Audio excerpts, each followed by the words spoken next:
Anthony n'a aucun diplôme. Pendant 3 ans, il va apprendre à entretenir les espaces verts de Bondy sur le tas. Je vais tailler cet arbuste, histoire que ça soit un petit peu plus arrondi et beaucoup plus propre.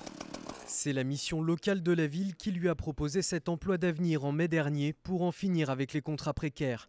Face à l'efficacité de cette mesure en 2013, le gouvernement a décidé de doubler l'enveloppe initiale des 50 000 emplois d'avenir prévus cette année. Puisque c'est ciblé chez les moins de 25 ans, on a vu, dans un contexte de croissance quasi nulle, il faut rappeler en 2013, il y a eu 0,3 de croissance économique, on a vu le chômage des jeunes baisser. Moins 4% sur un an chez les jeunes de moins de 25 ans. Mais ils sont encore plus de 500 000 sur la touche et nombre d'entre eux sont sans diplôme. Ça peut être une mesure un peu plus structurelle pour des jeunes qui sortent sans rien de la scolarité. Ça leur apprend un métier et lorsque la conjoncture se retournera, dans 2 ans, dans 3 ans, ils auront appris un métier. 45 000 emplois d'avenir supplémentaires qui ont néanmoins un coût, 500 millions d'euros.